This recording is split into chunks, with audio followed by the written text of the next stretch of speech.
ব্যক্তি থেকে পরিবার, সমাজ থেকে রাষ্ট্র, দেশ থেকে বিশ্ব সবকিছুর চালিকায় রাজনীতি। তাই রাজনীতির 10 দিক নিয়ে রাজকাহন নিবেদন করছে জিপিএচ ইস্পাত, আর আপনাদের সাথে আছে আমি নাজনীন মিনি।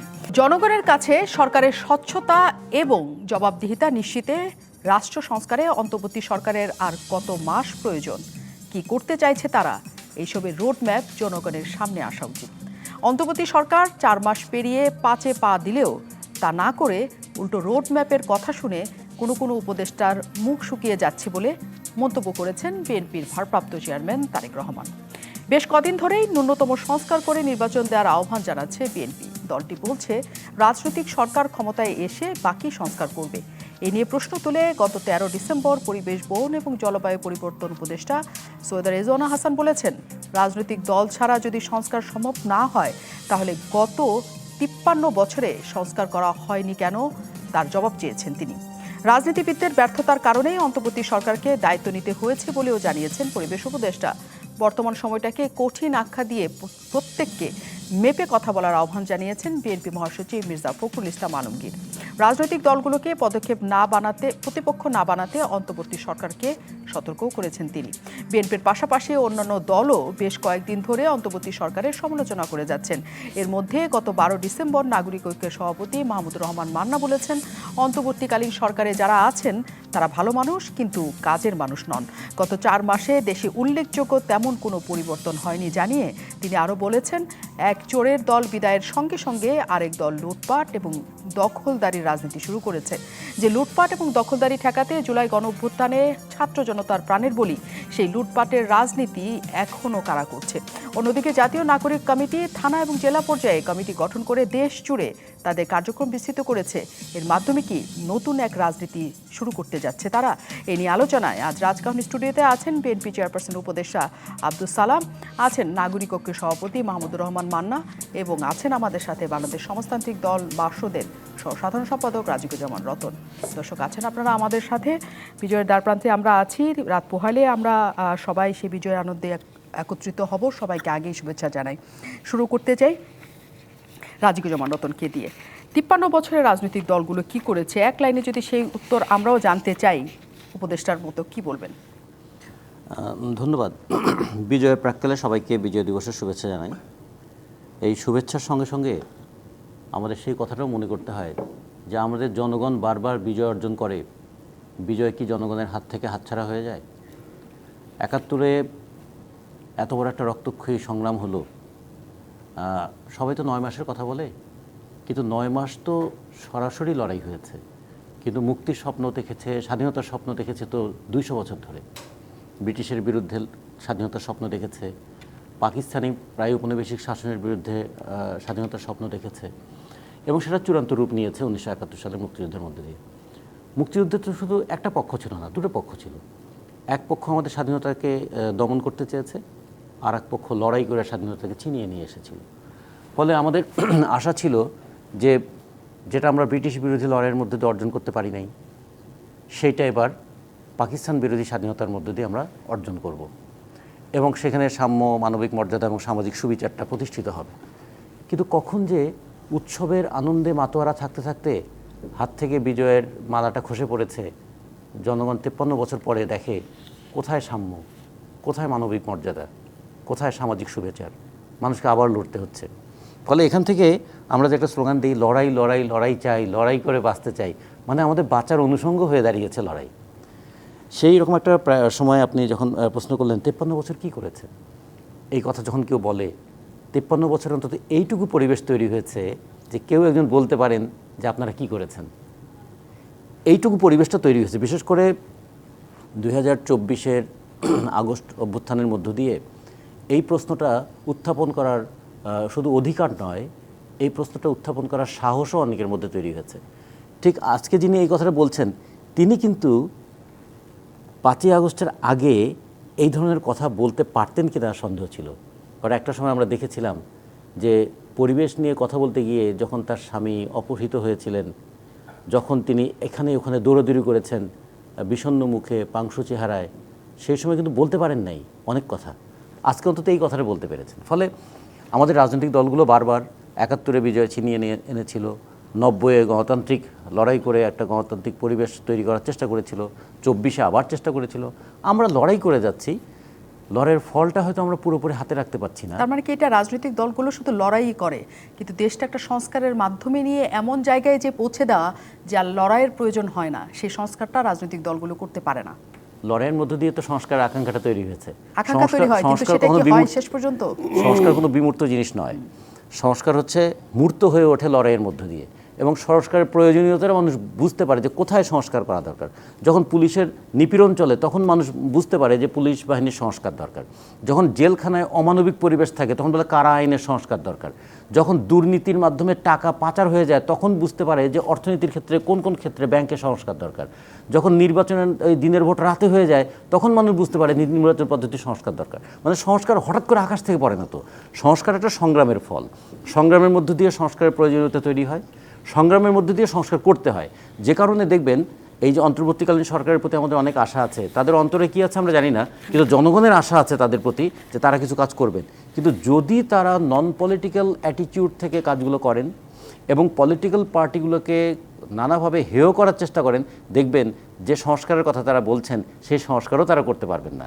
ফলে তাদেরও একটা চিন্তার সংস্কার হওয়া দরকার, যে শেষ পর্যন্ত রাজনীতি দিয়ে সব কিছু ডিসাইডেড হবে, এই চিন্তার সংস্কারটাও তাদের হওয়া দরকার। অনেক ধন্যবাদ, সুন্দর কথা শুনলাম আপনার কাছ থেকে। আমরা একটু মাহমুদুর রহমান মান্নার কাছে যাই। আপনাদেরকে আসলে মনে হয় যে রাজনৈতিক দলগুলো 53 বছরে আমরা প্রতিনিয়ত অনেক কিছু চাই এবং বলা হয়ে থাকে যে একটা অনির্বাচিত সরকার যে সংস্কার করে যেতে পারে, একটা রাজনৈতিক দলের সেই সুযোগ থাকে না, কারণ তাদের অনেকের দিকে তাকাতে হয়, তাদের দল হোক, অন্য ঐক্য হোক, গোত্র হোক, দেশ হোক, নানার দিকে তাকিয়ে তারা আসলে কঠোরভাবে যে সংস্কার করা সেটা পারে না। রেজওয়ানা হাসান যেটা বলতে চেয়েছেন সেটা কি আপনারও মনে হয় যে রাজনৈতিক দলগুলো ছাড়া আসলে মানে সংস্কার সম্ভব? রাজনৈতিক দলের একটা লিমিটেশন আছে, কেউ যে কথাই বলে না, যেহেতু আপনি গণতন্ত্র বলছেন না, মানে ভোট বলছেন, আর ভোট যখনই বলছেন তখন চোরের ভোটও একটা, সাধুর ভোটও একটা, সবচেয়ে বড় লোকের ভোটও একটা, গরিব মানুষের ভোটও একটা। তো রাজনৈতিক দলগুলো তার ভোটের কথা যখন বিবেচনা করে তখন এক ধরনের পপুলিজম তার মধ্যে থাকে, লোক তুষ্টিবাদ, যাতে মানুষকে স্যাটিসফাইড রাখা যায়, সে যাতে কষ্ট না পায়, এমন কিছু করলাম সে যদি বিপরীতে দাঁড়িয়ে যায়, অনেক বিবেচনা থাকে। কিন্তু ধরেন এই ধরনের সরকার যেমন এখন আছে তাদের তো এগুলো কনসিডারেশন নেই, কারণ তারা একবার নির্বাচন করছে না, তারা জনগণকে হিসাব করছে না, সেগুলো তাদের অ্যাডভান্টেজ আছে। কিন্তু রেজওয়ানা হাসান যেরকম কথাটা বলেছেন, এই কথাটার আমি আসলে মানেই ভালো করে বুঝিনি। যেমন ধরেন মানে সংস্কারের প্রশ্ন উঠেছে, কোনটা যে আপনারা সংস্কার করছেন না, দেরি করছেন ইত্যাদি ইত্যাদি যে অভিযোগ, সেই পরিপ্রেক্ষিতে তারা বলছেন রাজনীতিবিদরা কী করলো একদিন ধরে। এই সংস্কারের প্রশ্ন তো 53 বছরে ছিল না, স্বাধীনতার পরে সংস্কারের প্রশ্ন আসেইনি। তখন সবার মধ্যে সবটা হচ্ছে সোনার বাংলা গড়বে, যেরকম করে শেখ মুজিব বলতেন। এরপরে মনে করেন এরশাদের বিরুদ্ধে যে আন্দোলনটা হলো, বিশাল আন্দোলনই হয়েছে এবং তার পতন হয়েছে, তখন কিন্তু এরকম করে রাষ্ট্র সংস্কারের কথা আসেনি। কিন্তু সবাই এরকম বলেছেন যে আমরা কি খালি গভর্নমেন্ট বদলাবো নাকি দেশটাও বদলাবো, সিস্টেম বদলাবো। সেই হিসেবে বিভিন্ন জোটের কর্মসূচি ছিল, 3 জোটের রূপরেখা তৈরি হয়েছিল, সেগুলো কার্যকরী হয়নি। কিন্তু ওইটার সাথে যদি আপনি বর্তমানে সংস্কার মেলান তাহলে এটা হলো না, এই সংস্কার তখন চাওয়া হয়নি। তারপরে শেখ হাসিনার সরকারের এই দুঃশাসন, লুটপাট যা যা হয়েছে, তার বিরুদ্ধে ধীরে ধীরে সংস্কারের প্রশ্ন আসছে। কারণ মানুষ বলেছে এত লড়াই করলাম, এত করছি, কিছু হয় না, কি করবে? তখন বলেছে আমরা শুধু সরকার বদলাচ্ছি না, আমরা রাষ্ট্রটাকেও বদলাতে চাই। কিন্তু এই যে বদলানোর কথা তারা করলেন, তারা এই জন্য সাফল্য অর্জন করতে পারেনি সরকারের সংস্কারের ক্ষেত্রে, সেটা যদি বলেন তার মানে কি তারা কি ক্ষমতায় ছিল? তাদের কাছে সংস্কারের ইনস্ট্রুমেন্ট ছিল? ক্ষমতায় তো তখন স্বৈরাচার। কাজে ওই 15 বছরের সরকার বা বিরোধী দল সংস্কার করতে পারে নাই, এই কথা বলাটাও কিন্তু কোনো মানে হয় না।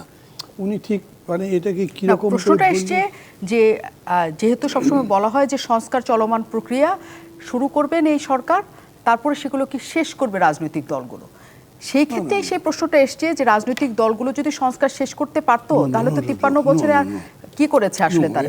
কনসেপ্টটা ভুল হচ্ছে। সংস্কার কখনো শেষ হয় না, সংস্কার তো প্রতিনিয়তই হবে, আপনার জীবনে বলেন, পরিবারে বলেন, রাষ্ট্রে বলেন, চলতেই থাকবে।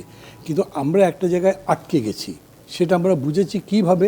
ধরেন কেউ যদি বলে আমরা তো হেলথের সংস্কারের কথা বলি নাই, আমরা মেডিসিন কি বলে, আমরা এডুকেশন বলি নাই, ইকোনমির সমস্ত ক্ষেত্রেই তো সংস্কার লাগতে পারে। আমরা বলেছি যে যেহেতু সে গণতন্ত্রটা ধ্বংস করেছে এবং গণতন্ত্র নির্মাণের একটা উপাঙ্গ হচ্ছে নির্বাচন। সেই নির্বাচনটা খেয়ে ফেলেছে। একটা প্রপার নির্বাচন হোক, গণতান্ত্রিক ব্যবস্থায় ফিরে আসি। অন্তর্বর্তী সরকারের প্রধান দায়িত্ব হচ্ছে সেটা এস্টাবলিশ করা। এখন ধরেন এটা করতে 2 বছর লাগলো। এই 2 বছরের মধ্যে সরকার যদি মনে করে আমি একটা ভালো হেলথ পলিসি করে যাব, করুক, কেউ তো বিরোধিতা করছে না।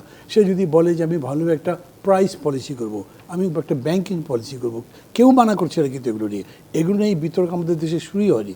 প্রধান বিতর্কটা হচ্ছে নির্বাচনটা কিভাবে হবে, যাতে সেই নির্বাচনের ফলাফলের উপরে দাঁড়িয়ে আমরা পরবর্তী গণতন্ত্রের সৌধটা নির্মাণ করতে পারি। আমরা সেরকম একটা মানে কনস্টিটিউশন তৈরি করতে পারি যেটাকে নির্ভর করে বা যেটাকে দলিত করে স্বৈরাচার আবার আসতে না পারে, তার যাতে চেক অ্যান্ড ব্যালেন্স থাকে। তো এই কাজগুলো তো এর আগে আসে নাই এরকম করে। এই জন্য এরকম করে যদি বলেন তাহলে আপনি একটু একটা ব্লেম গেমের মধ্যে পড়ে যাচ্ছেন। ওরকম নয় বিষয়টা। আমি বরঞ্চ বলছি যে ধরেন যেটুকু করা দরকার সেটুকু ডিফাইন করা, ফেয়ার ইলেকশন করতে কি লাগে। আমি বিভিন্ন সময় কথা বলছি, একটা ভালো পুলিশ বাহিনী, একটা ভালো প্রশাসন, জনপ্রশাসন এবং ভালো নির্বাচন কমিশন, বেসিক নেসেসিটি, এই তিনটার ব্যাপারে আপনি কী করেছেন। আমি যদি বলি 4 মাসে পুলিশের কী চেঞ্জ হয়েছে আমাকে বলেন। পুলিশকে তো কাজই লাগাতে পারেননি এখনো ঠিকমতো। ব্যুরোক্রেসি নিয়ে হাজারটা কথাবার্তা চলছে। আর নির্বাচন কমিশনের সংস্কার মানে 5 জন নতুন নির্বাচন কমিশনার দিয়েছেন, এর বাইরে কিন্তু কিছু করেননি। এখন বললে যদি ওনারা কষ্ট পান, আমি যদি বলি এই 4 মাস বা 10 দিনে সংস্কার বলতে গুণগত রূপান্তরের কিছুই করা হয়নি, তাতে আপনার কষ্ট পাওয়া উচিত নয়। আর সেই জন্য আপনি রাগ করে বলবেন আপনারা কি করেছেন। আমরা তো দায়িত্বই পাই নাই। রাজনৈতিক দলগুলোর কথা যদি বলেন, কিন্তু সেই দায়িত্ব আমি তাহলে একটু আব্দুল সালামের কাছে যাই। অনেক ধন্যবাদ মাহমুদুর রহমান মান্না। দায়িত্ব পেলে রাজনৈতিক দলগুলো, যে কথাটি মাহমুদুর রহমান মান্না একসাথেও বলছিলেন যে নানা কিছু তৈরি হয়, কারণ জনতুষ্টির একটা ব্যাপার থাকে রাজনৈতিক দলগুলোর মধ্যে। চাইলেই তারা যে অনেক কিছু করতে পারেন তা না।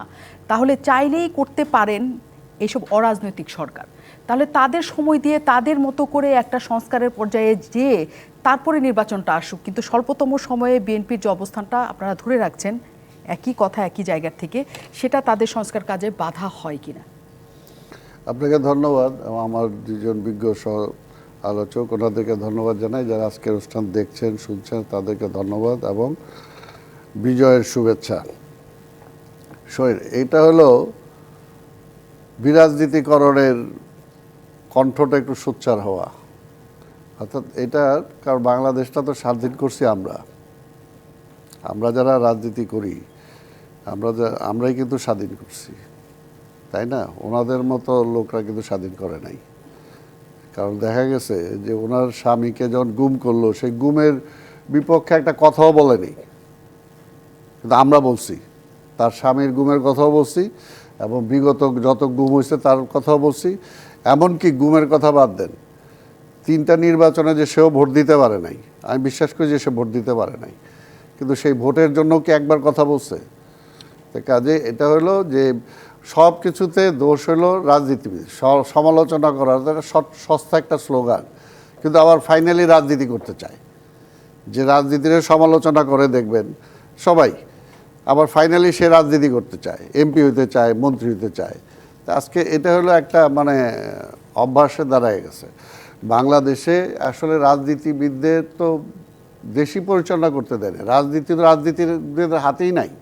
এবং সেটা এই ধরনের যারা, আমরা বলবো যে অবশ্যই এই ধরনের সমাজে যারা আজকের এই সমাজটা যে আজকে এই পর্যায়ে গেছে, এটার জন্য সবচেয়ে দায়ী হলো যে আজকে যারা জিনিয়াস, সোকল জিনিয়াস বলি, মানে অন্তত মেধার দিক দিয়ে জিনিয়াস, মেধাবী লোকজনে কিন্তু বাংলাদেশের ক্ষতিটা সবচেয়ে বেশি করছে। মেধাবী লোক কেমন করে? অবশ্যই আজকে দেখেন একটা মেধাবী লোক যত একটা ইঞ্জিনিয়ার তাকে একটা প্ল্যান করতে দেন একটা বিল্ডিংয়ে, সেই ইজিলি যতটুকু খারাপ করতে পারবে, একটা রাজমিস্ত্রি কিন্তু সেটা করতে পারবে না। আজকে যে একটা বড় টেকনোক্রেট যে আজকে পানির সমস্যাটা বুঝে, সে ভারতের পক্ষে যতটুকু দালালি করে বাংলাদেশের, তাকে যদি ওই ওয়ার্ল্ড ইসে পাঠান, সে যতটুকু ক্ষতি করতে পারে, কোথায় দাড়ি কমা বসায় দিয়ে, একটা সাধারণ জেলে তো সেটা বুঝবে না। তো কাজে এই কারণেই যে আজকের এই দেশটার এই যে বারবার দেখেন লাস্ট পার্লামেন্টটা ছিল কাদের? রাজনীতিবিদদের ছিল, ব্যবসায়ীদের। টাকা দিয়ে পার্লামেন্ট কিনে ফেলছে, টাকা দিয়ে পার্লামেন্ট কিনে ফেলছে। তা আজকে সেগুলোর জন্য দায়ী কারা? রাজনীতিবিদ। তা আজকে সব কিছুতে ঘুরে ফিরে হলো রাজনীতি। হ্যাঁ, সেটা হলো যে আজকে শেখ হাসিনার মতো একজন ফ্যাসিস্ট তাকে ক্ষমতায় রেখে আজকে দেশ চালাইছে কারা? রাজনীতিবিদরা চালাইছে। লাস্ট পার্লামেন্টে দেখছি যে সিনিয়র রাজনীতিবিদরা পর্যন্ত প্রশ্ন করছে, তো ফাইল আহমেদের মতো লোক বলছে। কারা আজকে ক্ষমতায়? আমি আমি আমি কিন্তু যারা তাদের সুযোগ দিয়েছে তারা তো রাজনীতিবিদই ছিল। না, যারা না, এখানে একজন, যারা মানে একজন। এখানে বললাম তো যে আজকের নির্বাচন যে করছে, যেটা 3টা নির্বাচন, সকল নির্বাচন, সেই নির্বাচন কি রাজনৈতিক দল করছে? রাজনৈতিক দল তো করে না। আজকে পুলিশের এই ধস কে নামাইছে? পুলিশের আজকে যে পুলিশ প্রশাসনকে জনগণের মুখোমুখি আইনা শত্রু হিসেবে দাঁড় করায় দিছে, কে দাঁড় করাইছে? রাজনীতিবিদরা করছে? কারা করছে? আজকে বিডিআর ধ্বংস করে দিয়ে আজকে আর্মিকে ধ্বংস করে দিছে, কারা করছে? রাজনীতিবিদরা করছে। তো কাজে এই যে একটা সস্তা স্লোগান, তাই না? তো এই বিষয় এটা বলে একটু ইমিডিয়েট বাহবা পাওয়া যায়, কিন্তু ইমিডিয়েট বাহবা আজকে সেজন্য বলবো যে আজকে দেশটা সংকটে আছে। দেশটা সংকটে আছে। আল্লাহর হস্তে তারা যাতে আর সংকটের দিকে দেশটাকে ঠেলে না দেয়। গণতন্ত্রের জন্য আমরা ভোটের জন্য লড়াই করছি। দেশের জনগণের মালিকানা ছিনতাই হয়ে গেছিল, সেই মালিকানার জন্য আমরা 15, 16, 17 বছর ধরে লড়াই করতেছি। আর তারা যদি 5ই আগস্টের আগে কে কী করছে, আজকে উপদেষ্টা কে কয়জন কী করছে আমাদের জানা আছে না? তা কার কতটুকু গত 15 বছরে একটা গণতন্ত্রের জন্য, একটা ভোটের জন্য কে কতটুকু কথা বলছে আমাদের জানা আছে কিন্তু না? প্রশ্ন যদি আসলে সবসময়ের জন্য আসে যে অন্তর্বর্তী সরকার হোক, তত্ত্বাবধায়ক সরকার হোক, যে সরকারের ফর্মেটি থাক, তারা কিন্তু খুব কম সময়ে এই দেশটাতে ছিলেন। রাজনৈতিক দলগুলোই তো শেষে এই দেশটা চালিয়েছে। রাজনৈতিক দলগুলোতে ক্ষমতাই নাই। আজকে লাল ফিতা, শোনেন, সব ক্ষমতাটা হলো লাল ফিতারও ফাইলের মধ্যে বন্দি। ওই লাল ফিতাটা কারা খুলে কিন্তু ওই যে যারা আছে অন্যরাই খুলে রাজনীতিক যে মন্ত্রী আছে তার সামনে নিয়ে যায়। তাই কাজে ফিতাটা নট কিন্তু তাদের হাতে। ওইটা ফাইনালি যে ইটা দিবে সেটা কিন্তু রাজনীতিবিদ না। আজকে যে মনে করেন যত কিছুই তারা বানাচ্ছে, রাজনীতি কিভাবে হবে ডিকটেট করে তারা যে আমলাগিরি কিভাবে করবে বা তার ওইসের জন্য সে কাজ করবে, এটা কি আমরা ঠিক করে দিয়েছি বা সেটা নিয়ে আলোচনা করছে? তো কাজে এটা হলো যে আমরা যেটা চাই যে পরিষ্কার কথা, যে যার যার দায়িত্বটা সে পালন করুক। যার যার দায়িত্ব, সে পরিবেশ নিয়ে কাজ করে, পরিবেশ নিয়ে কাজ করুক না কেন। বাংলাদেশে এই গত 3 মাসে বা 4 মাসে যতদিন তারা ক্ষমতায় আছে, আজকে পরিবেশের একটা বিন্দু পরিমাণ পর্যন্ত সে কোনো পরিবর্তন করতে পারছে? কিন্তু ওইটাই প্রশ্ন এসছে যে 15 বছর ধরে যদি একরকম করে একটা পরিবেশের অবস্থা থাকে, 3 মাসে সেটা আসলে পরিবর্তন সম্ভব কিনা? তাহলে এই জন্য তো আমাদেরও প্রশ্ন, আমাদের রাজনীতিটাকে কুলুষিত করছে কারা? আজকে রাজনীতিবিদদের চরিত্র হনন করে, কিন্তু মুরগি পোলাও খায় কারা? আজকে কানাডাতে কাদের বাড়িঘর? আজকে উত্তরা দেখেন, গুলশান দেখেন, বিভিন্ন জায়গা দেখেন, এটা ঢালো কয়টা রাজনীতিবিদের সেখানে বাড়ি আছে। প্রশ্ন একই সাথে এসছে, একই সাথে যে নতুন করে লুটপাটের প্রশ্ন আসছে, এখানে দখলদারির প্রশ্ন এসছে। আমি শেষ করি, এটাও যদি আসে, এই দায়টাও বর্তমানে যারা ক্ষমতা আছে তাদের। কিন্তু আমরা কি আসলে দায় চাপানোর রাজনীতি করব কিনা? আমরা দায় চাপানোর রাজনীতি করব কিনা? আমরা তারা দায় নিয়ে বসে আছে, বিরতির পর দায়িত্ব তাদের। অনেক ধন্যবাদ দর্শক আমাদের সাথে থাকার জন্য। এবং আমরা আসলে দায় কাউকে দিব নাকি, রাজনৈতিক দলগুলো সংস্কারের দায় ছিল তারা করেনি, নাকি অন্তর্বর্তী সরকার বা তত্ত্বাবধায়ক সরকার যারাই আসুক না কেন তাদেরও একটা দায় আছে, সেই আলোচনাতেই আমরা একই সাথে ছিলাম। আমাদের সাথে রাজিকুজ্জামান রতন আছেন। যে প্রসঙ্গটি আসলে সবসময়ের জন্য আসে, যে ওই প্রশ্নটাই যে এই দেশে রাজনৈতিক দলগুলোই করেছে, যদিও আব্দুল সালাম বলছিলেন এখানে যে রাজনৈতিক দলগুলো দেশ শাসন করেছে, কিন্তু আসলে তারা দেশ শাসন করতে পারেনি নানা প্রতিবন্ধকতার কারণে। কিন্তু যে পরিস্থিতি দেশে 53 বছর পর তৈরি হয়েছে, আসলে কি মানে রাজনৈতিক দল ছাড়া বা রাজনীতিবিদদের ছাড়া আর কারোর উপর এই দোষ চাপানোর কোনো সুযোগ আছে? সুযোগ থাকলেও কেউ দায় নেবে না, শেষ পর্যন্ত দায়টা রাজনৈতিক দলকে নিতে হয়। আমরা যদি বলি রাজনীতির সবচেয়ে বড় গুরুত্ব হচ্ছে এখানে যে আপনি রাজনৈতিক দলকে বলতে পারেন জিনিসের দাম বাড়ে কেন, শ্রমিকের মজুরি ঠিকমতো পায় না কেন, বেকারত্ব কমানো যায় না কেন, এটা কোনো আমলাকে কেউ কোনোদিন জিজ্ঞেস করে? কোনো পুলিশ কর্মকর্তাকে কেউ কোনোদিন জিজ্ঞেস করবে? জিনিসের দাম বাড়ছে, আমাদের দল সবাই বলে আপনাদের দলে তো লোকজন নাই, কিন্তু তারপরে আমাদেরকে বলে আপনারা আবার মিছিল করেন না কেন? তার মানে আমাদের যদি দল ছোটও হয়, লোক সংখ্যা যদি কমও হয়, তারপরেও আমাকেই কিন্তু জবাবদিহি করতে হয়। কোনো আমলাকে কোনোদিন জবাবদিহি করতে হয়নি তো। কিংবা ধরুন ভাষা আন্দোলনের ছাত্রদের বুকে গুলি চালিয়েছিল কে? পুলিশ। 69-এর গণঅভ্যুত্থানের সময় আসাদকে মানে ব্ল্যাঙ্ক রেঞ্জে গুলি করে মেরেছিল কে? পুলিশ। 90-এ মিলন সহ এদের হত্যাকারীর সঙ্গে যুক্ত কে? পুলিশ। এবারও পুলিশ। তো কতবার পুলিশকে অভিযুক্ত করা হয় তো রাজনৈতিক দলকে। তার মানে রাজনৈতিক দল সবসময় এই দায়টা নেয়। এটা হচ্ছে রাজনৈতিক দলের গুরুত্ব, যে আপনি তাকে পছন্দ করেন বা না করেন, দায়িত্বটা আপনি তার উপরেই চাপাবেন। আর রাজনৈতিক দলের দায়িত্ব এবং সৌন্দর্য কি, যে জনগণের এই কথাগুলো তারা শোনে। এই কথাগুলো শুনে হয় কখনো তারা নিজেকে সংশোধন করার চেষ্টা করে, অথবা নির্বাচনের মধ্য দিয়ে হেরে গিয়ে অন্যকে আসার পথ তৈরি করে দেয়। গত 15 বছরে এই জায়গাটা নষ্ট করে ফেলা হয়েছিল, যে হেরে গিয়ে আর কাউকে আসতে দেওয়া হবে না এবং আমি এমন ব্যবস্থা করব যে আমাকে কেউ হারাতেই পারবে না। এইটাই হয়েছিল একটা ফ্যাসিজমের পরিপূরক একটা প্রশাসনিক ব্যবস্থা, পুলিশি ব্যবস্থা, এমনকি একটা মনস্তাত্ত্বিক ব্যবস্থা। 5ই আগস্টের আগে পর্যন্ত কিন্তু অনেকে এরকম ভাবতেও শুরু করেছিলেন যে হয়তো এনাকে আর আমৃত্যু সরানো যাবে না। ফলে দেখেন মনন জগতেও কিন্তু এরকম একটা জায়গা তৈরি হয়ে গিয়েছিল। কিংবা আজকে ধরুন যদি 5ই আগস্ট না হতো, ইউনূস সাহেব কোথায় থাকতেন? আমি অন্যদের কথা বাদ দিই, তো তাকেও তো জেলেই ঢুকতে হতো, তাই না? তো এরকম কাউকে টুস করে সেতু থেকে ফেলে দেওয়ার ব্যবস্থা হতো। তাহলে এই পরিস্থিতিটা যখন হয়, তার জন্য আমরা দায়ী করছি কাকে? দায়ী করছি কিন্তু আওয়ামী লীগকে। কিন্তু সেই সময় স্ক্রিপ্ট লিখে দিয়েছিলেন যে সচিব, তাকে কি আমরা কখনো খুঁজে পাই? পিটিয়েছিলেন যে পুলিশ, তাকে কি আমরা কখনো খোঁজ করি? ফলে রাজনৈতিক দলকে আসলে দায় নিতে হয়, চাক বা না চাক নিতে হয়। ফলে শেষ পর্যন্ত জনগণের কাছে রাজনৈতিক দলকে যেতে হয়। এই কথাটা বলে আমি শেষ করি।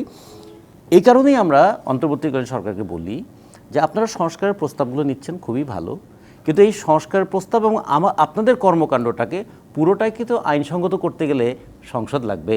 ওই সংসদে তো আবার রাজনৈতিক দলকে যেতে হবে। তাহলে রাজনৈতিক দলকে কেন প্রতিপক্ষ বানাচ্ছেন?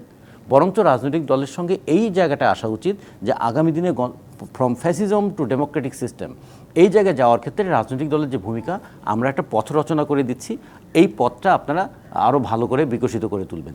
কিন্তু তারা হাত ধরে চলার পরিবর্তে হাতাহাতি করার এই মানসিকতাটা কেন নিচ্ছে না, আমরা ঠিক বুঝতে পারছি না। এই বুঝতে না পারার ইয়েটা অন্যরা বুঝতে পারছে না কি, আমি সেটা নিতে মাহমুদুর রহমান মান্না দুটো শব্দ বলেছেন, যে হাতাহাতি করার পর্যায়ে কেন যাচ্ছেন এবং প্রতিপক্ষ কেন বানাচ্ছেন। আপনার কি আসলে মনে হয় যে অন্তর্বর্তীকালীন সরকার আর রাজনৈতিক দলগুলোর মধ্যে এই পরিস্থিতি তৈরি হয়েছে? এই দুটি শব্দ ব্যবহার করা যায়। কত বড় আন্তর্জাতিক ক্রিকেটার, ওকে ফুটবল খেলতে নামিয়ে দিলে খুব ভালো ফুটবল খেলতে পারবে। তাই ডক্টর ইউনূস বলেন যে আমাদের সাথে যারা যারা আছে নিজেদের জায়গাতে the profession is very successful, কোনো সন্দেহ নেই। এরা চুরিদারি করেছেন সেরকম কোনো বিষয় নেই, এরা খারাপ মানুষ তাও কেউ বলছে না। কিন্তু গেমটা তো পলিটিক্যাল। আজকে আরেক জায়গায় আমার একটা টকশোর মধ্যে প্রধানমন্ত্রীর প্রেস সেক্রেটারি যিনি, ওই কথা যে ভাই আমরা তো পলিটিক্স কোনোদিন করি নাই, কিন্তু এটা তো পলিটিক্স করতে হচ্ছে। আমি বললাম the moment you are a ruler, ruling is politics. আপনি শাসন করবেন, এটা রাজনীতির বাইরে তো হবে না। তো আপনি রাজনীতি যদি না বুঝে কথাবার্তা বলেন তাহলে এরকম হবেই। এই যে কথাটা রাজনীতি রতন বললেন, এন্ড অফ দি ডে ইলেকশনই তো দিতে হবে, চিরজীবন তো থাকতে পারবেন না। সেই ইলেকশনে তো আপনি পার্টিসিপেট করবেন না, আপনার পার্টিও নাই। আবার নতুন পার্টি যারা বানাচ্ছেন তারা এরাই কি না আলাদা জানি না। দেখা যাচ্ছে যে রাজনৈতিক দলই ক্ষমতা যাবে, তার সঙ্গে ঝগড়া বাঁধাবার্তা করে দরকার নেই। কিন্তু মনে হচ্ছে যে ঝগড়া বাঁধছে আসলে। আমি বলছি বুঝে কিংবা না বুঝে আমি এখনো মনে করি না। যেমন ধরেন রেজওয়ান হাসান একটা কথা বললেন, রাজনৈতিক দলগুলোর ব্যর্থতার কারণেই অন্তর্বর্তী সরকার এসছে। আচ্ছা, এইটার মধ্যে এক ধরনের সত্যতা আছে, কিন্তু আর একটা সত্যতা হচ্ছে রাজনৈতিক দলগুলোর সফলতার কারণেই তারা আসছেন। কারণ রাজনৈতিক দলগুলোর আন্দোলনের কারণেই তো শেষ পর্যন্ত অভ্যুত্থান। সেটার পতাকা শেষে ছাত্রদের হাতে গেছে, হতেই পারে, কিন্তু পুরো আন্দোলন তো বিল্ড করেছে তারা। স্বাধীনতা যুদ্ধ 9 মাসে হয়েছে, 9 মাসেই তার শুরু এবং শেষ হয়, তার পেছনে ব্যাকগ্রাউন্ড আছে। সবসময় তাই হয় না। তো এইখানেও এটা হয়েছে যে রাজনৈতিক দলগুলোর কারণেই শেষ পর্যন্ত এই ফ্যাসিজমের পরাজয় হয়েছে, রাজনৈতিক দলগুলো জিতেছে। কিন্তু আমি কথা শেষ করি, সঙ্গে সঙ্গে আর একটা রাজনৈতিক দল কি যেতে পারবে না। ইন্টারি ম্যানেজমেন্ট লাগবে, বিকজ কনস্টিটিউশনের কোনো এক্সপ্লেনেশন নেই। তো এটাই হয়েছে, এটাতে রাজনৈতিক দলের ব্যর্থতা। কিন্তু আপনি বলছেন যে এই সময়কারের মধ্যে চোরের দলের বিদায়ের সঙ্গে সঙ্গে আরেক দলের লুটপাট এবং দখলদারি রাজনীতি শুরু হয়েছে। কাদের? অনেকেরই আছে। একটা দল বলবো না, যে বড় দল সে বেশি শেয়ার পাচ্ছে, আচ্ছা, যে তার তুলনায় কম দল সে কম শেয়ার পাচ্ছে। এবং এই অন্তর্বর্তী সরকার এই ব্যাপারে কিছুই করছে না। বহু জায়গা আছে, আপনি সেটা বাস স্ট্যান্ডে যান, আপনি স্টিমার স্ট্যান্ডে যান, আপনি সচিবালয়ে যান। সচিবালয় অবশ্যই সরকার কিছুই করতে পারেনি, বিকজ সচিবালয়ে আগের লোকজনই আছে। পুলিশের মধ্যেও তেমন কিছু করতে পারেনি। কিন্তু যেখানে যেখানে কর্তৃত্ব করা যায় সেই জায়গাতে কর্তৃত্ব করছে। তাহলে তারা যদি করেই থাকে রাজনৈতিক দলগুলো, তাহলে তারা যখন আবার ক্ষমতায় যাবে তখন তো সে একই কাজই হবে। তাহলে অন্তর্বর্তী সরকার এখন যা বলার চেষ্টা করছে তা তো ভুল না। মানে কি বলার চেষ্টা করছে? এই যে যে রাজনৈতিক রাজনৈতিক দলগুলো দলগুলো যেতে সংস্কারের ক্ষেত্রে এবং এই যে একটা পদ্ধতির ক্ষেত্রে দেশটি একটা সুন্দর জায়গায় যাবে ধরেন সেই আমি যদি ক্ষেত্রে শেরে বাংলা একে ফজলকের কথা বলি, এটা পলিটিক্যাল পার্টি লিডার ছিলেন, তো একই সঙ্গে কংগ্রেস এবং মুসলিম লীগের প্রেসিডেন্ট সেক্রেটারি ছিলেন। উনি যে কৃষক প্রজাস্বত্ব আইন করেছিলেন, ওর চেয়ে বড় সংস্কার কৃষকদের মধ্যে কোনোদিন হয়েছে? তো পলিটিক্যাল পার্টি করতে পারবে না কেন? বিএনপি যে করতে পারবে না সেটা কে বলছে? কিংবা ধরেন জামাত ইসলাম কি করবে আমি জানি না, তাদের তো অন্য লাইন আছে। সংস্কার, বিশাল বিশাল সংস্কার পলিটিক্যাল পার্টিগুলো করেছে, পৃথিবীব্যাপী তার উদাহরণ আছে, করতে পারবে না কেন? আব্দুল সালামের কাছে আসি। যেহেতু সকলের নজর আসলে বিএনপির দিকে এবং যে পরিস্থিতি এখন তৈরি হয়েছে যে বিএনপির সাথে অন্তর্বর্তীকালীন সরকারের মনে হচ্ছে আপাত দৃষ্টির একটু দূরত্ব তৈরি হয়ে যাচ্ছে, নানা কথাই হোক, অ্যাক্টিভিটিসে হোক, নানা কিছু। আসলেও কি তাই? না, আসলে তাই না। আমরা যেটা সমালোচনা মানেটা কি, আমরা যেটা চাচ্ছি, এই সরকার তো আমাদের সরকার, আমরা সরকারে নাই, কিন্তু তারপরেও কিন্তু এই সরকারের দায়িত্ব কিন্তু আমাদেরকে নিতে হচ্ছে। যেমন মনে করেন যে কিছুদিন আগে পূজা গেল, সেইখানে আমার ভারপ্রাপ্ত চেয়ারম্যান তারেক রহমান সাহেব নির্দেশ দিতেছে সারা দেশে যে আমাদের কর্মীদেরকে পাহারা দিতে হবে।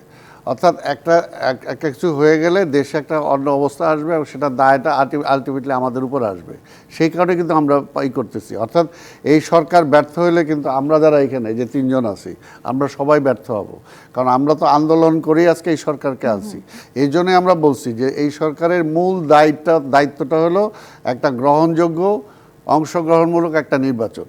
এটা হলো তাদের মূল দায়িত্ব। তারা ওইটা চিন্তা না করে যদি তারা মানে ওই 5 সালা পরিকল্পনা গ্রহণ করে, ওই আওয়ামী লীগের মতো যদি চিন্তা করে 50 বছর পরে কি হবে সেটা, তাহলে তো আর হবে না। আর ওইটা নিয়ে যদি চিন্তা করে যে আগের মতো বিএনপি খায়া গেছে, ওই শেখ হাসিনা তো লাস্ট ডে পর্যন্ত খালি তারেক করছে, তাই না?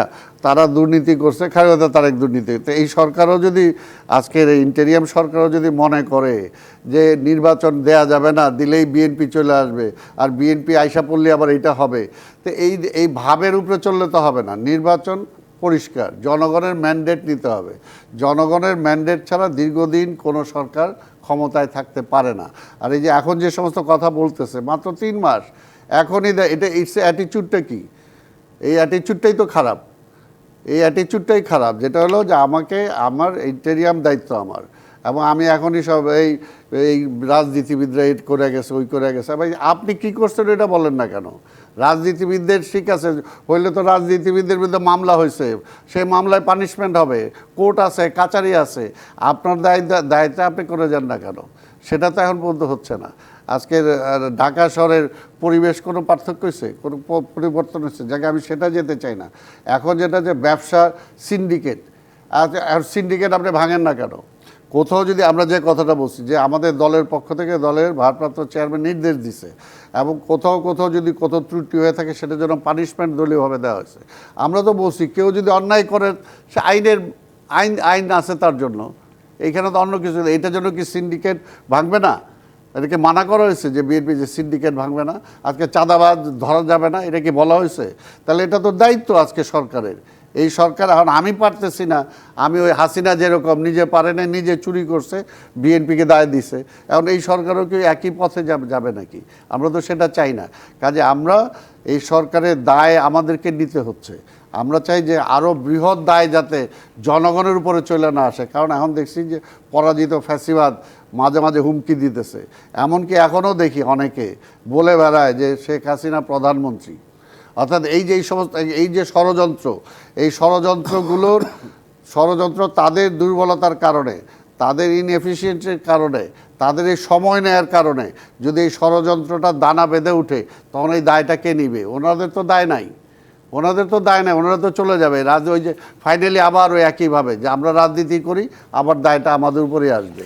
তা আমরা ওইটার থেকে বাঁচার জন্যই বলি যে আপনারা করেন। কেউ তো সংস্কার মানা করে নাই, যে আমরা 3টা রাজনৈতিক দল আছে, আমরা কেউ মানা করছি?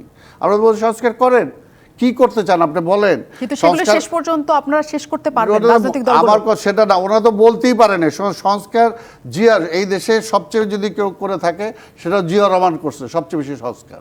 প্রত্যেকটা সেক্টরে, এমন কোনো সেক্টর বাদ নাই যে সেক্টরে জিয়া রহমান সংস্কার করে নাই, তাই না? সংস্কার কিন্তু ওদেরকে বলে বেড়াইছে যে আমার এতদিন দিতে হবে। তা আজকে আমরা তো বলতেছি আপনি সংস্কার করেন, কি করতে চান? আমরা তো 31 দফা দিছি, 31 দফার বাইরেও যদি আপনার কিছু থাকে বলেন, আপনি করেন।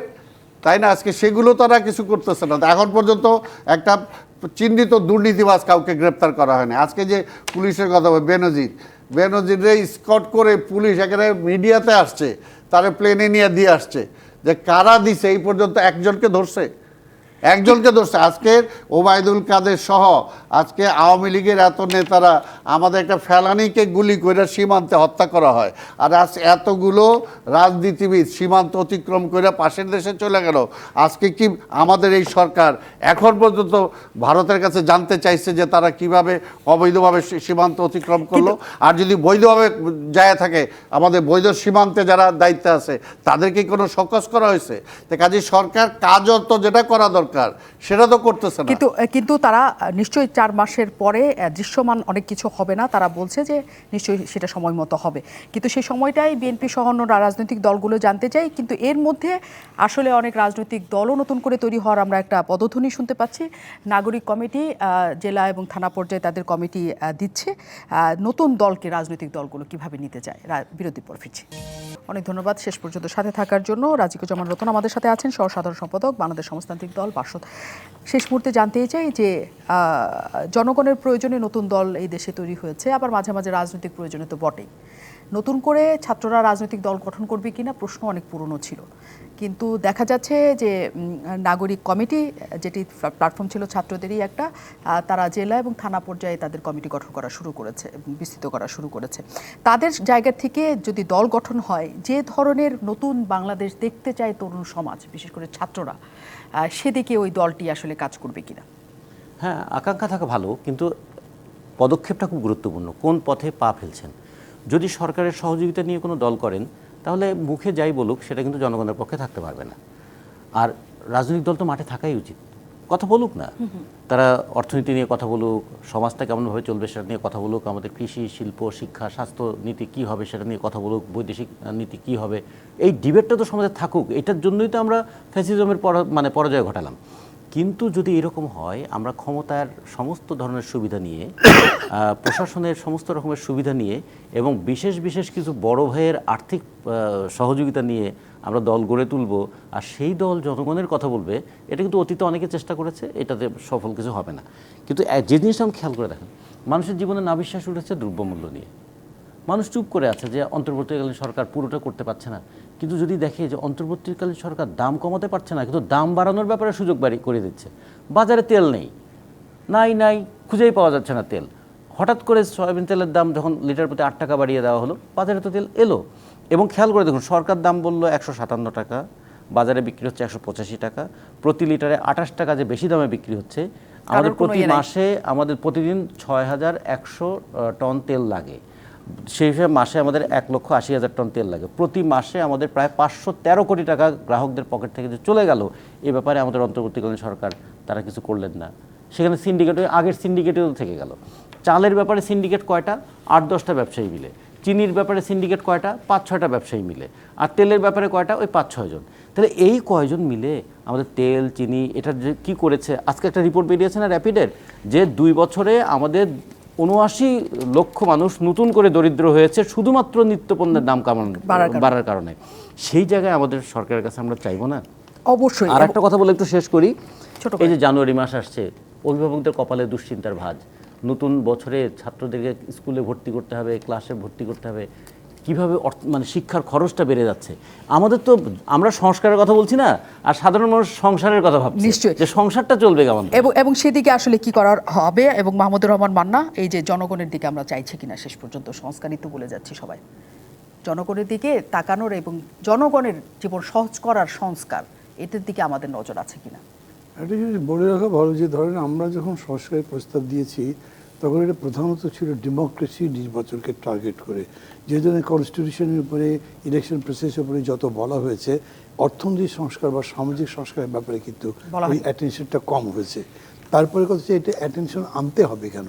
জিনিসের দাম বাড়ছে, মানুষ গরিব হয়ে যাচ্ছে, যেরকম করে রতন যেগুলো করে বললো, এগুলো কিন্তু গভর্নমেন্ট জানে। এবং আমি বলে রাখি আপনাকে একটা কথা, ডক্টর ইউনূস গোজ বাই ডেটাস, এটা কিন্তু একটা খুব কমন বক্তব্য আছে, যে উনি ধরেন দিন শেষে রাত্রেবেলা যখন মিটিংয়ে সবার সাথে ব্রিফ দিচ্ছে, তখন এটার ডেটা কী হচ্ছে, এটা কী বেড়েছে, সব সময় করেন। তার মানে he is well versed on this, কিন্তু অ্যাকশন তো নাই। একদিন কী করলো, ওই যে আপনার সালে ভাই মানে অর্থ উপদেষ্টা বাজারে দেখতে গেল কী অবস্থা হয় জিনিসপত্রের, উনি আসবার পরে দাম বেড়ে গেল, তারপরে আর কোনো খবরই নেই। তার মানে গভর্নমেন্ট ব্যাপারে লেস অ্যাটেন্টিভ। একইভাবে ধরেন ঢাকা সহ যে যানজট মানে অকল্পনীয়। আমি সেদিন বগুড়া গেছি 3 দিন আগে, আমার মনে হলো যে ঢাকা থেকে বগুড়া পর্যন্ত জ্যাম, এটাই বাকি, এবং গভর্নমেন্টের কোনো অ্যাটেনশন নাই। এই পরিস্থিতিতে বলে আপনি যে প্রশ্নটা ওকে করেছিলেন, আমাদের যে হচ্ছে ওইটার কথা বলে আপনি প্রশ্ন করেছিলেন পরে বলেন, একটা নতুন রাজনৈতিক দল করার স্বাধীনতা সবার আছে, বলে না বাক, ব্যক্তি, সংগঠন, মুদ্রণ এবং প্রকাশনার স্বাধীনতা, গণতন্ত্রের কথা। কিন্তু আপনি যে দলটা করবেন সেই দলের লক্ষ্য কী, উদ্দেশ্য কী, একটা ন্যারেটিভ লাগবে। তো আজ পর্যন্ত ন্যারেটিভই দেয়নি, কিন্তু বলছে যে রাজনৈতিক দল করবে। আমি আব্দুল সালামের কাছে শেষ পর্যন্ত আসি। অনেক কিছু সংকট আছে, কিন্তু নির্বাচনী একমাত্র সংকট নয়। এই যে জনগণের এই সংকট, দ্রব্যমূল্য, যানজট, নানা কিছু, পুলিশ এখনো হয় নাই, এগুলো করতে তো একটু সময় লাগবে। বিএনপি সেই সময় দিবে কিনা? না না, আমরা তো সময় দিতে মানা করি নাই, আমরা তো সময় দিচ্ছি। কিন্তু কথা হলো যে অলরেডি 3 মাসের উপরে, 4 মাসে প্রায় ওনারা 4 মাস পার হয়ে গেছে। এই 4 মাসে তো দেখানোর মতো কিছু করতে পারে নাই তারা, তাই না? তা আরও 4 মাস, আরও 8 মাস তারা যে পারবে, এখন তো আস্তে আস্তে অনাস্থার দিকে চলে যাবে। বিষয়টা হলো যে তারা এমন কিছু করতে হবে যে হ্যাঁ আমরা এটা করতেছি, এটা দেখবে, জনগণ বুঝবে যে আজকে যে রিক্সাওয়ালাটা যে বন্ডটির দাম 5 টাকা থেকে 20 টাকা হয়ে গেছে, সেটা তো 20 টাকা থেকে এখন 15 টাকায় আসে নাই। চালের দামটা তো কমে নাই। আজকে যে আমাদের সবজি যে গ্রামে থেকে আসে, ওই গ্রামে বিক্রি হয় 3 টাকা, এবং কারওয়ান বাজার আইসা যে 25 টাকা বিক্রি হয়, এটা তো কমে নাই। তো মধ্যস্বত্বভোগী কারা এখন? তাহলে তাদের যদি চেহারা পাল্টায় থাকে তাহলে ধরেন না কেন? কে মানা করছে? অর্থাৎ একটা হলো ব্যবস্থাপনা। আপনি যদি একটা অভ্যুত্থানের একটা সরকার হয়ে থাকে, তাহলে যে জায়গায় খারাপ ছিল সেগুলো তো বন্ধ হয়ে যাবে, তো সেগুলো তো হয় নাই। তা আমরা বলতেছি যে সেগুলো পারবেও না এই সরকার। এই জন্য আমরা বলছি যে আর ডিলে না করে আপনি, কারণ একটা যখনই নির্বাচিত একটা সরকার আসবে, নির্বাচিত সরকার জবাবদিহিতার প্রশ্ন আসবে, আইনের শাসনে তখন আরও বেশি সবাই বলতে পারবে, যেটা এখন তো তাদের কোনো সেটা নাই। তারা তো কোনো কিছু বললে যে আমাদের কিছু করার নাই, আমরা এটা পারি নাই। কিন্তু যখন জনগণের ভোট নিয়ে নির্বাচিত সরকার যাবে, তখন তো তাকে জনগণের পরিবর্তন করতে হবে, দেখাইতে হবে, জিনিসপত্রের দাম কমাইতে হবে। আজকে এই বিষয়টাই আমরা বারবার বলতেছি যে আমরা চাই যে এই সরকার, আর পাশাপাশি জাতীয় আন্তর্জাতিক ষড়যন্ত্র তো আছেই। এই কারণে আমরা বলতেছি যে আজকের এই সরকার জনগণের সাথে বা বিরোধী আজকে রাজনৈতিক দলগুলোর সাথে যদি দূরত্ব সৃষ্টি করে, আলটিমেটলি সরকার মানে নিশ্চয়ই, এবং ভালো কিছু করতে পারবে। আপাতত অন্তত একটা রোডম্যাপের দিকে যাক সরকার, এটাই রাজনৈতিক দলগুলো চাচ্ছে। থাকবেন রাজকাহনে।